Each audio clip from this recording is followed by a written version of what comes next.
Buenos días. Vamos a pasar lista. Atentos, por favor. Aguilar Mejía, Carlos Nicolás. Aguilar Mejía.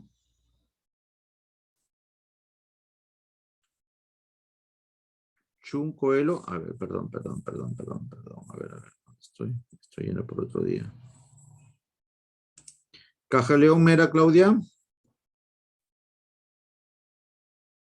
Cajaleón Mera. Narubi Carguajulca Sánchez. Hola, ¿me escuchan? Chicos, buenos días, buenas tardes. Buenos días, doctor. Ya. A ver, estoy llamando a lista, por favor, estén atentos. Narubi Carvajulca Sánchez. Evenly Chales Agastegui. Presente, doctor. Buenas tardes. Buenas tardes. Luz Chapa Muñoz. Presente, doctor. Buenos días. Buenos días. Cecia More García. Buenos días, doctor. Presente. Buenos días. Brenda Peralta Delgado. Buenos días, doctor. Presente. Buenos días. Yanela Rosa Villegas. Buenos días, doctor. Presente. Buenos días.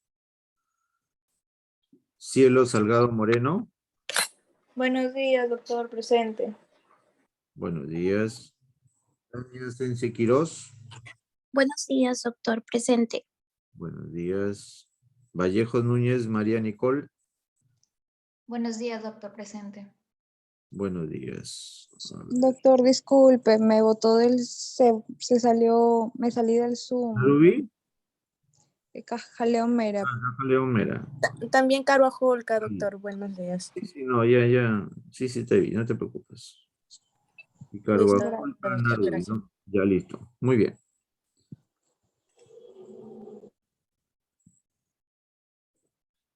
Bien. ¿Qué hice?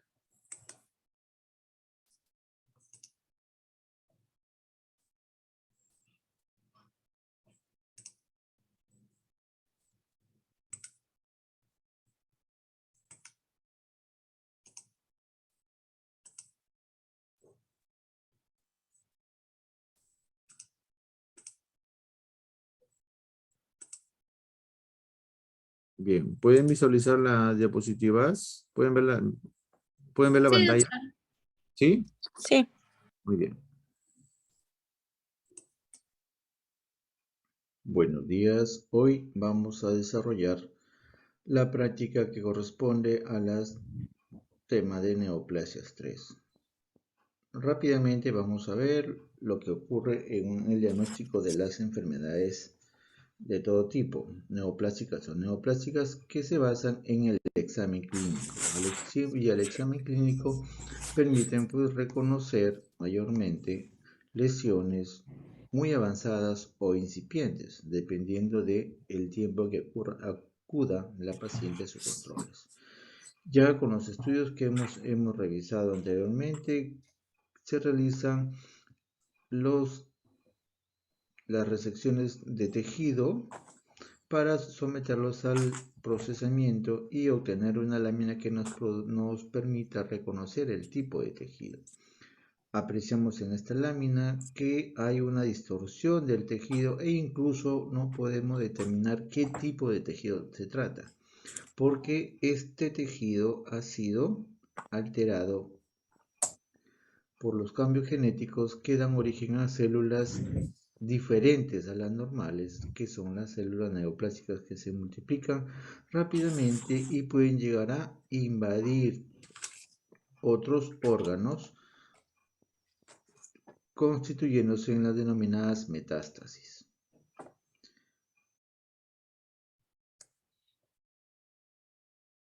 Bien, vamos a ver entonces en esta parte lo que corresponde a las neoplasias malignas epiteliales. Vamos a identificar los criterios histomorfológicos de malignidad en las diferentes neoplasias malignas epiteliales, y también hay que reconocer los patrones histológicos.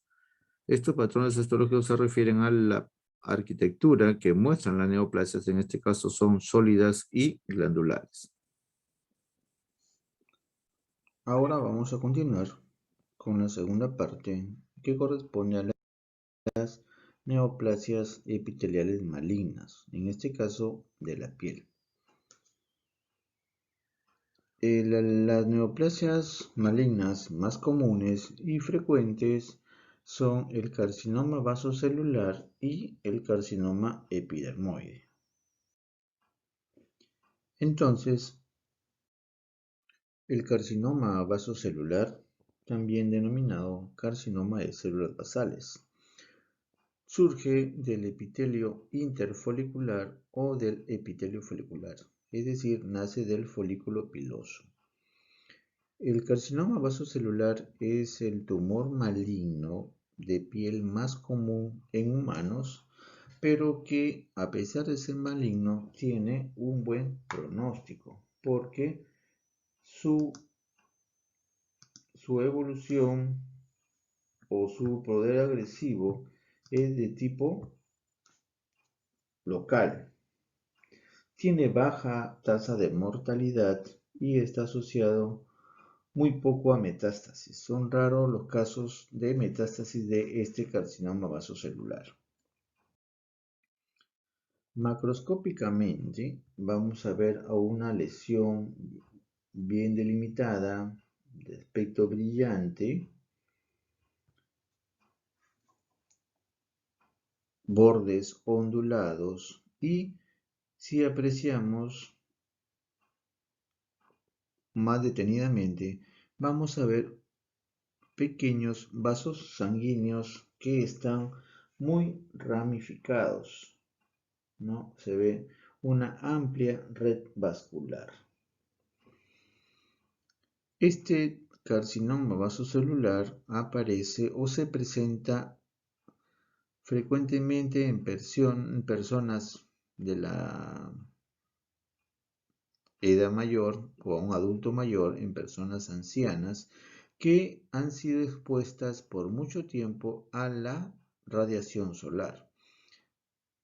Esto quiere decir que el sol origina, por el efecto de las radiaciones, cambios en estas células epiteliales que van a proliferar formando estructuras nodulares hipervasculares. Rara vez se van a ulcerar. Y este carcinoma vasocelular, ya en un corte microscópico, apreciamos que a partir de la epidermis superficial, si nos vamos más detenidamente, apreciamos que estas ramificaciones de células neoplásicas nacen de la base de la piel, es decir, a partir de las células basales de la epidermis. Como les dije, se inicia o su origen es a partir del folículo piloso. ¿Por qué se denomina vasocelular? Porque la proliferación de estas células semejan a las células del estrato basal de la piel. Vemos aquí que se ramifican y proliferan en la dermis superficial o incluso hasta la dermis profunda. En esta otra lámina vemos la epidermis de la piel y debajo una proliferación, como ven ustedes, como se ve en esta flecha o con lo que indica el puntero, a una proliferación de las células basales. Recuerden ustedes que las células basales tienen una coloración más basófila, es decir, más azul o morada, por lo que son células que van a proliferar y van a madurar hacia la superficie. Entonces, en esta lámina o en esta microfotografía, vamos a ver cómo estas células de aspecto basal o basaloide proliferan formando nidos. Otra característica de esta neoplasia es que en sus periferias los núcleos aumentan de tamaño, se hacen alargados formando empalizada de células basales, que es una de las características de esta neoplasia de piel. Como les dije, ingresan hacia la dermis formando nidos con sus empalizadas, ¿no? Pueden haber diferentes patrones, siempre la empalizada, y incluso puede asociarse un cambio a nivel de tejido conectivo que se conoce como cambio desmoplásico o reacción desmoplásica frente a una neoplasia maligna. Esto también se conoce como cambios fibromixoides o reacciones desmoplásicas del tejido conectivo peritumoral. Este carcinoma epidermoide tiene características muy agresivas, es muy infiltrante y de acuerdo a su diferenciación vamos a ver un mayor grado de malignidad. Macroscópicamente, las lesiones, a diferencia del carcinoma vasocelular, que son limpias, el carcinoma epidermoide son lesiones ulceradas, de bordes elevados, no bien definidos, como apreciamos en esta lámina de la izquierda, o en esta lámina a la derecha, apreciamos una lesión ulcerada con centro deprimido, bordes elevados irregulares. Incluso vemos que la piel peritumoral está enrojecida y probablemente endurecida a consecuencia de la denominada desmoplasia o cambios desmoplásicos conformado por tejido fibromixoide. Desde el punto de vista microscópico, podemos apreciar, si vamos revisando desde la parte normal, vemos la epidermis con sus crestas epidérmicas y sus papilas dérmicas. En esta zona de la parte izquierda de la lámina vemos una gran proliferación de células de aspecto escamoso, pero que no coinciden o no corresponden a la epidermis por la localización.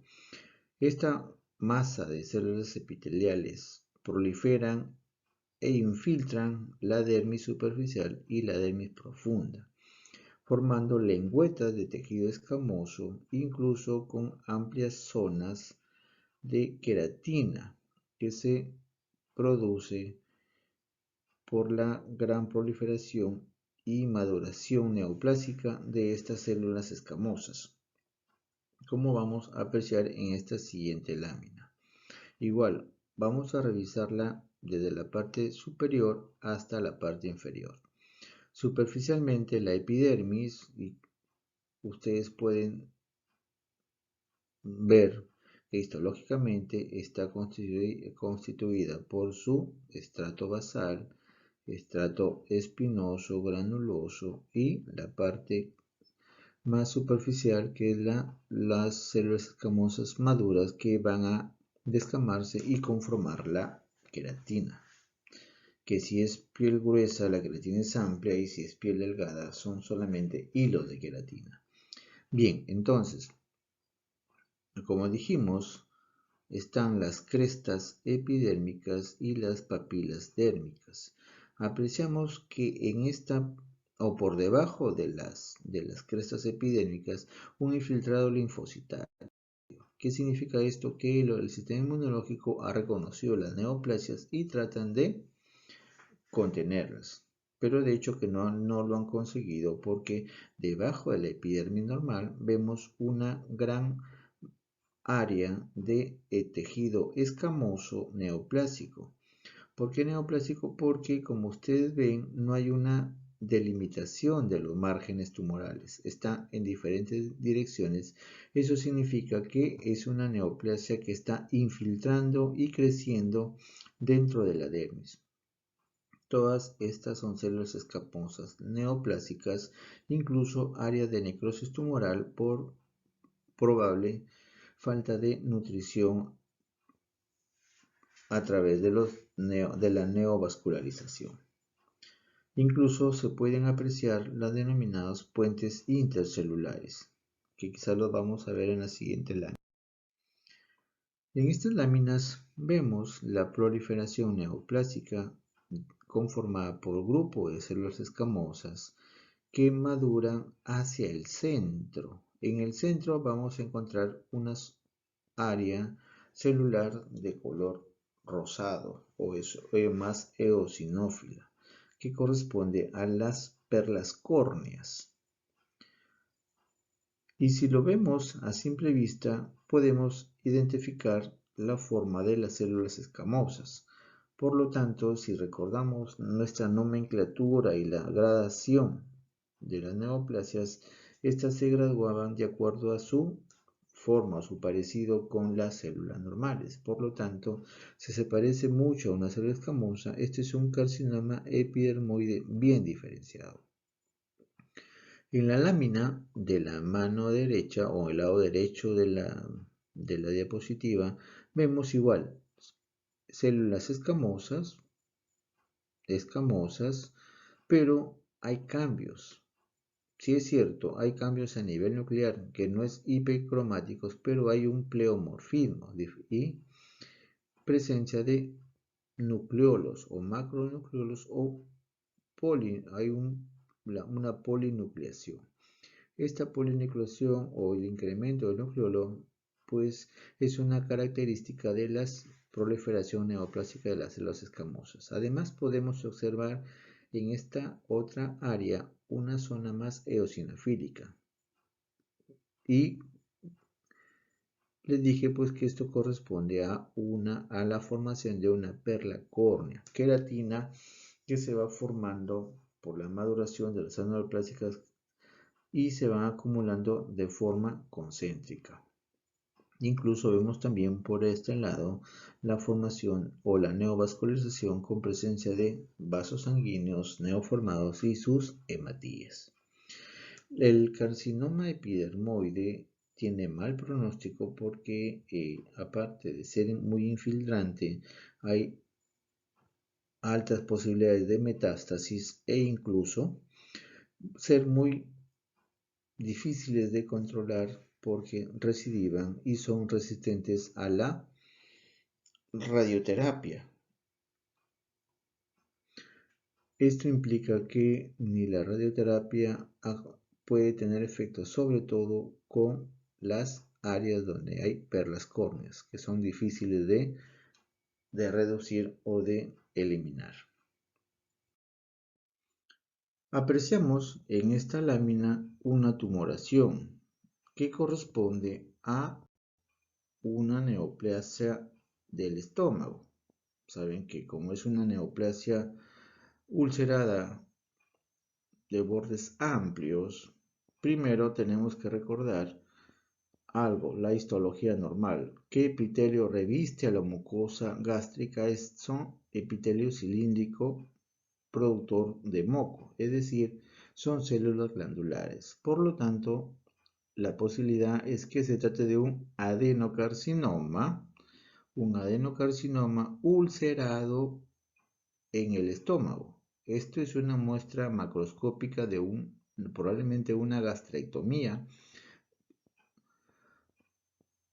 por la cual se somete ya a su estudio macroscópico y se abre el estómago por la parte contralateral del tumor y se aprecia la gran lesión ulcerada de bordes elevados y podemos distinguir fácilmente el tejido normal, es decir, la mucosa gástrica. El adenocarcinoma de estómago es la neoplasia más frecuente que se presenta en este órgano y ocupa el quinto lugar a nivel de las neoplasias glandulares. Estas neoplasias pueden clasificarse según su estadio y según hayan sido detectados en temprano cuando está limitado a la mucosa o mucosa y submucosa, avanzado cuando ya hay invasión hacia otros órganos o hacia la serosa y tejidos adyacentes. Lauren estableció una clasificación, como ya habrán visto en sus seminarios. Lauren establece la clasificación para el adenocarcinoma gástrico, de tal manera que lo cataloga en la forma difusa, intestinal, mezclado o combinado, y también el adenocarcinoma indeterminado. Entonces, esta neoplasia, como vimos macroscópicamente, es una lesión ulcerada. El adenocarcinoma también ha sido clasificado por Borman definitivamente en el tipo avanzado, es decir, una tumoración que ya ha evolucionado mucho más, por lo tanto se clasifica en tipo poliposo o polipoidal. Borman 1, Borman 2 corresponde a la lesión de aspecto fúngica ulcerada y el Borman 3 a la lesión ulcerada de aspecto infiltrante, es decir, infiltra ya a las capa basal y la lámina propia, mientras que en el Borman 4 es una lesión mucho más amplia, infiltrante, difusa por toda la mucosa gástrica y se constituye en la denominada lignitis plástica. Entonces, en ese tejido que se extrajo, o ese órgano que se extrajo, se hizo los estudios histopatológicos y vamos a encontrar las características de las células tumorales. Estas células ya son neoplásicas, no son normales, porque vamos a recordar las características de la atipicidad glandular. Vean ustedes, son células cilíndricas, pero que han perdido la polaridad nuclear, hay estratificación de núcleos y la marcada hipercromasia nuclear. Las glándulas se distribuyen en forma desordenada, no hay un patrón, están adheridas unas a otras, pero sí las podemos reconocer por la luz central, lo que nos permite reconocer que es una estructura glandular.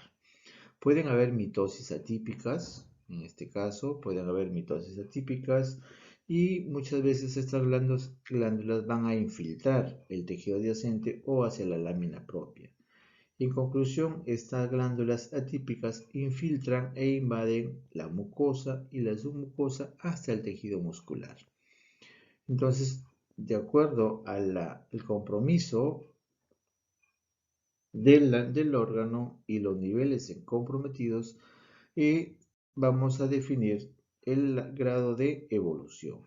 Pero antes de eso debemos recordar que tenemos que tipificar a esta neoplasia por su diferenciación. Como estas glándulas todavía se perciben o se visualizan muy bien que es una glándula, entonces igual acá, pero están distorsionadas y de aspecto infiltrante, pero son glándulas en conclusión. Por lo tanto, se denomina a esta lesión o con estas características histológicas a un adenocarcinoma, porque es una glándula adenocarcinoma bien diferenciado. En la siguiente lámina del lado derecho apreciamos que la atipicidad es mucho más marcada. Todavía podemos reconocer esta estructura glandular con una gran distorsión de los núcleos aberrantes, mitosis atípicas, pero por haber en este lado áreas sólidas, compactas, que no se distingue la forma, por lo tanto, se le denomina ahora un adenocarcinoma moderadamente diferenciado, porque todavía se distinguen estas estructuras glandulares. El adenocarcinoma puede originarse de lesiones preneoplásicas, como vemos acá, en lesiones con cambios displásicos conocidos como adenomas, que también puede corresponder en esta parte a lo que son glándulas neoplásicas de aspecto infiltrante. Aquí vemos los dos aspectos, un adenocarcinoma bien diferenciado y el otro adenocarcinoma pobremente diferenciado porque no reconocemos estructuras definidas. No hay forma, o sea, no puede reconocerse el origen o la estirpe celular de donde se originó la neoplasia. En esta otra lámina, ¿qué apreciamos? Apreciamos células ovoides redondas con un gran citoplasma y el que ha desplazado al núcleo. Este citoplasma está constituido por moco. Estas son células gástricas mucosecretoras de un gran poder de infiltración y tienen una denominación característica. Como ustedes aprecian en esta célula, la gota o el componente mucinoso intracitoplasmático desplaza al núcleo hacia la periferia. Entonces, a estas células con las características mencionadas se le denomina carcinoma de células en anillo de sello. Si es en estómago, es muy probable que sea pues de origen glandular. Por lo tanto, esta lámina corresponde a un adenocarcinoma pobremente diferenciado con células en anillo de sello. Esta es una neoplasia característica de o se presenta con mayor frecuencia en personas jóvenes, ¿no? Y tiene un gran poder de invasión e infiltración, por lo tanto el pronóstico es muy malo para los pacientes con esta neoplasia.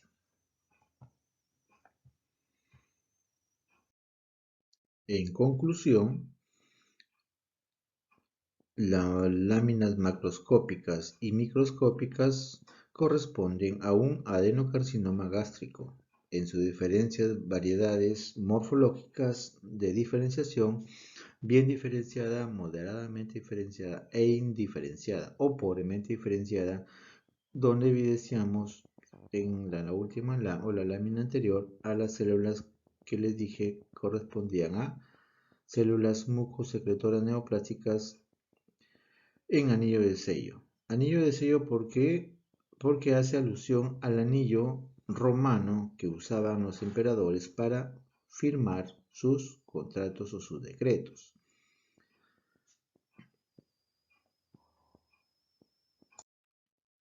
Ahora bien, pasamos a la siguiente lesión. En la presente diapositiva se evidencia una videoendoscopía donde podemos apreciar una formación elevada, eritematosa, con áreas claras, que se encuentra en la mucosa, específicamente en la mucosa del colon. Esta es una colonoscopía. Probablemente el paciente acudió por presentar dolor, sangrado rectal, lo cual conlleva a que el paciente haga su consulta y muchas veces estos pacientes refieren antecedentes de hemorragias frecuentes del aparato digestivo bajo, rectorragias, y se constituyen pues endoscópicamente a lesiones proliferativas malignas que nacieron a partir de lesiones premalignas denominadas pólipos o adenomas. Adenomas específicamente o más frecuentemente adenoma velloso. El cáncer de colon, en este caso, que es lo que vamos a ver, son neoplasias glandulares que aparecen en cualquier parte del colon y del recto, que van a representar el 98% de todos los cánceres de recto. La Organización Mundial de la Salud reconoce 6 subtipos de adenocarcinoma que, de acuerdo a su morfología, se denominan cribiformes, medular, micropapilar, mucinoso, aserrado y células en anillo de sello, que también se presenta en este tipo de neoplasias a nivel del colon. Y existe un subtipo poco frecuente denominado adenocarcinoma de células claras. Eso ya lo vamos a ver probablemente en la segunda parte de la patología especializada. Entonces, este adenocarcinoma lo apreciamos en estas dos láminas, que puede ser de aspecto polipoide, que se encuentra en el centro de la mucosa colónica, sea a nivel de colon ascendente, transverso, colon descendente y sigmoides, pero frecuentemente se ubica a nivel con mayor frecuencia a nivel del colon descendente y colon sigmoides. Vemos en esta lámina la macroscopía del tumor, es decir, la resección intestinal colónica, donde apreciamos una lesión polipoide elevada y que muchas veces puede infiltrar la pared de tal manera que hace su reacción desmoplásica y reduce o estrecha la luz, ¿no? Eso es lo que se denomina la conformación anular de la neoplasia. Y apreciamos las diferencias entre el tejido normal colónico o la mucosa colónica normal y la lesión polipoide neoplásica.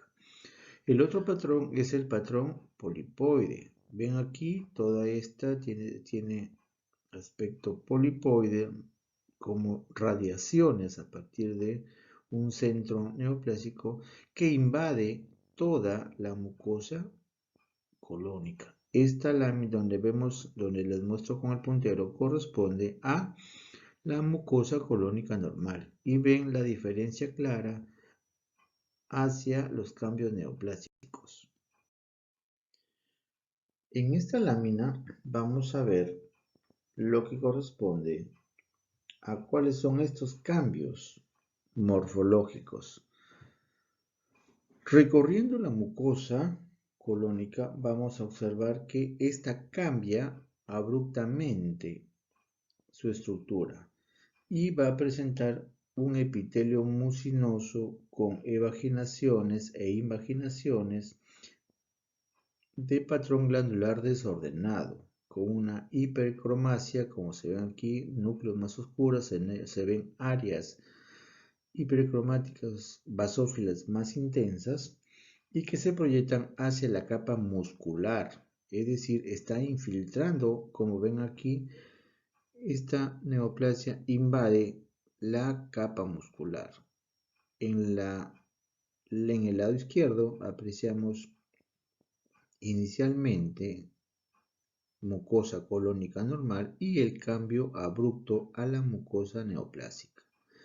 En esta parte de la mucosa colónica normal conserva su distribución mucosa, submucosa, muscular y serosa.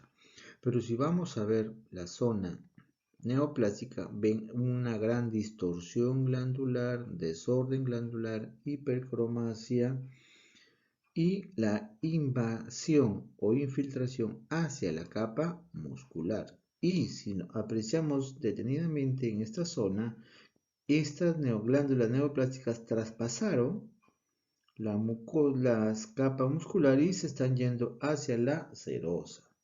Y que muchas veces pueden ir a invadir hasta los vasos sanguíneos del mesocolon. Como dijimos, estas glándulas están completamente desordenadas, que invaden en esta parte hasta la capa muscular y constituyen pues células de epitelio cilíndrico secretor o mucosecretor totalmente atípicas. Y como vamos a ver en esta siguiente lámina, glándulas distorsionadas que ya han perdido su polaridad una hipercromasia, multinucleación, pero como dijimos en la lámina anterior, en las láminas que correspondían al estómago, en esta lámina también son glándulas, pero son de colon. Entonces vemos la distorsión glandular, pero evidenciamos que se trata de reconocemos una estructura glandular con áreas sólidas. Como hay ambos componentes, a esta se le denomina un adenocarcinoma moderadamente diferenciado de colon. En las láminas de la derecha parte superior vemos esa atipia nuclear característica, hipercromasia, mitosis de una zona moderadamente diferenciada. Y aquí vemos que este grupo glandular presenta varias cavidades. Entonces, por la característica morfológica a este tipo de patrón se le denomina adenocarcinoma cribiforme.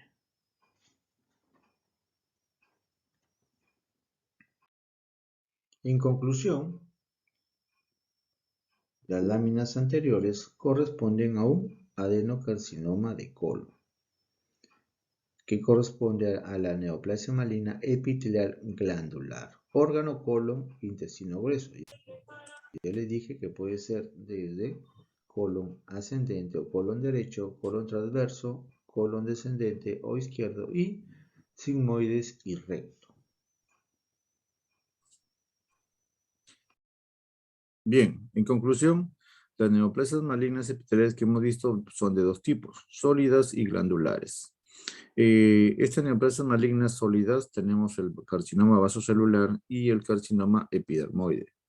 Recordar que el carcinoma vasocelular es el neoplasia maligna epitelial que se cura con la cirugía, pues son escasas o son muy raros los casos en los cuales estas neoplasias pueden recidivar, ¿no? Y son las únicas, también son las únicas que no dan metástasis.